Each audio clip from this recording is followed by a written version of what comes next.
Welcome to news focus. నేను మీ రవి.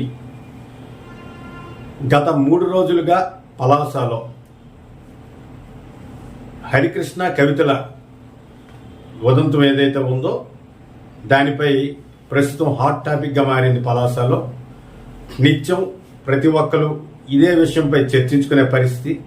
అయితే అందరూ అమ్మాయి వైపు వెళ్ళడం అనేది సహజం, అమ్మాయి సమస్యలను తెలుసుకోవడం సహజం.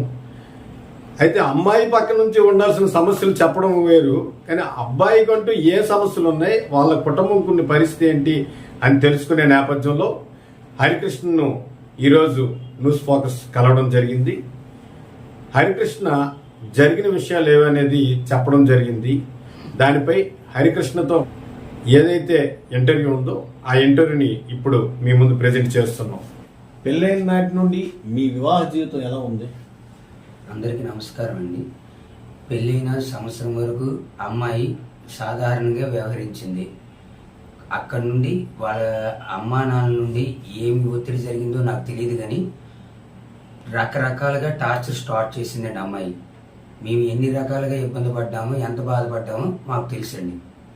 కానీ ఆ రోజు నుండి ఈ అమ్మాయి ఎన్ని విధాలుగా ఇబ్బంది పెడుతుంది అంటే, పెళ్ళైన సంవత్సరం నుండి బంగారం కోసం, డబ్బుల కోసము, సంతానం కలగలేదని చెప్పేసి కొన్నాళ్ళు ఇబ్బంది పడింది. అప్పుడు సంతానం కన్ఫర్మేషన్ అయ్యింది. బాబు పుట్టిన నుండి మీ దగ్గర ఉన్నారా? బాబు పుట్టిన తర్వాత బారసాలు నెల రోజుల లోపలే జరిగిందండి. బారసాల రోజు నాడు బారసాల ఫంక్షన్లో మాకు, మా కుటుంబ సభ్యులకి, మాతో వచ్చిన బంధువులకి తీవ్రమైన అవమానం చేశారు లక్ష్మణరావు గారు, ఆ కుటుంబ సభ్యులు కలిపి. అయినా మా దాంపత్య జీవితం అన్యోన్యంగా ఉండాలని చెప్పి మా బంధువులు అందరూ కలిపి ఇవన్నీ సహజమని, మీరు అవన్నీ వదిలేయండి, జాగ్రత్తగా ఉండండి అని చెప్పేసి సర్దుమడిగేసి మేము ఇంటికి వచ్చేసాము. ఆ రోజు నుండి అమ్మాయి మొబైల్ స్విచ్ ఆఫ్ చేయడం జరిగింది. అమ్మాయి బాగోగులు, మా బాబు యొక్క బాగోగులు తెలుసుకోవడానికి నేను ఎన్నో విధాలుగా మా మామయ్య గారికి, అత్తమ్మ గారికి, మా బావమరిది అయిన శ్రీహరికి ఫోన్లు చేస్తే ఎటువంటి రెస్పాన్స్ అటువంటి ఉండదు. నేను ఒక్కొక్కరికి 100 నుండి 200 ఫోన్ కాల్స్ చేశాను సార్, కానీ ఎటువంటి రెస్పాన్స్ లేదు.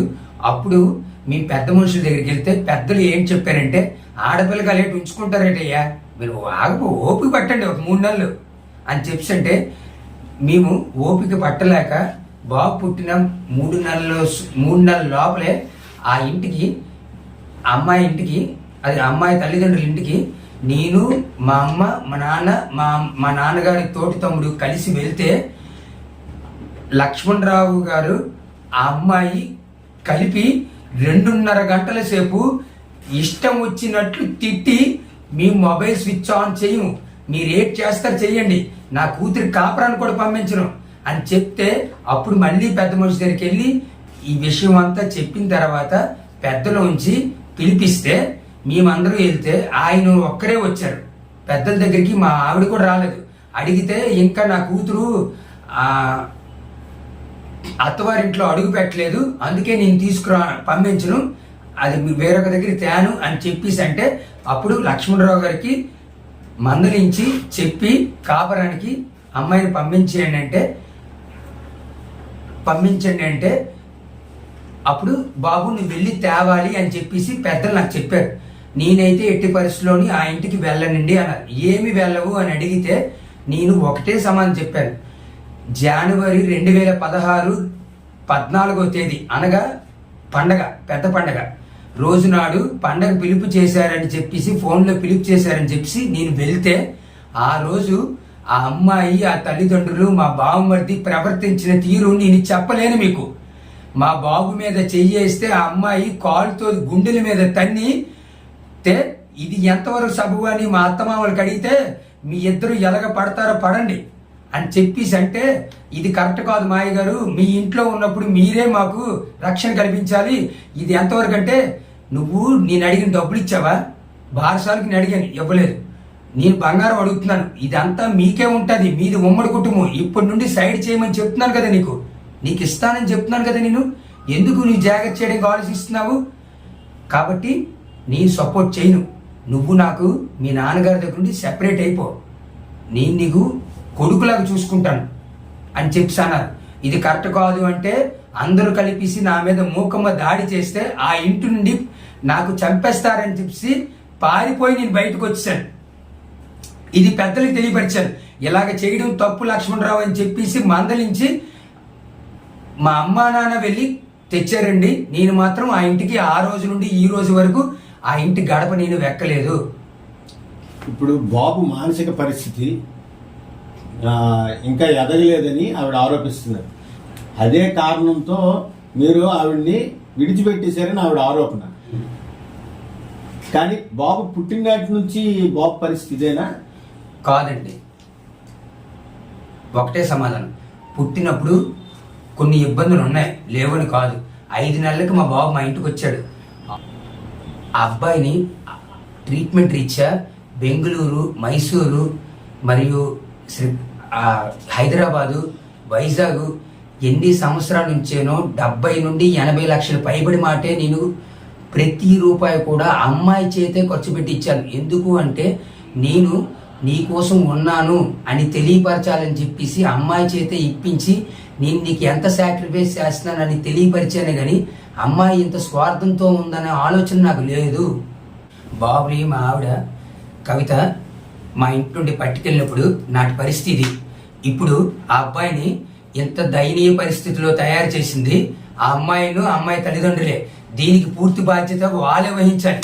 కానీ నా కొడుకు మీద నాకు బాధ్యత ఉంది లేదు అని చెప్పి నేను ఇప్పటికీ అన్నాను. ఒక నెల రోజులు, నెల 15 రోజులు ఈ అమ్మాయి నన్ను మా ఇంటికి వచ్చి నానా రకాల ఇబ్బందులు పెట్టి మా ఇంట్లో అందరినీ ఎన్ని రకాల దుర్భషలాటలు మాటలు మాట్లాడాలో అత్త మీకు ఒకనొక స్టేజ్లో కొట్టలేదు, కొట్టేటట్లుగా వచ్చి ఇలా తోసేసింది. అమ్మాయి ఇలా తోసేసింది. మా అమ్మగారు అప్పటికే మా అమ్మగారికి 60 సంవత్సరాలు దాటిపోయిందండి సుమారుగా. ఆవిడ ఆ వయసులోని ఆవిడకి ఏటింటికి శోభ పెట్టడం ఆవిడ అది సబబండి, అలా చెయ్యొచ్చండి. తల్లి తర్వాత తల్లి కాదండి ఆవిడికి తల్లి తర్వాత తల్లి కాదండి. అయితే ఇలా చేసింది. ఆ తర్వాత నేను ఒక పొరపాటు చేశానండి. ఆ అమ్మాయి నాతోని కాపురానికి సహకరించకపోతే బలవంతం చేశానండి.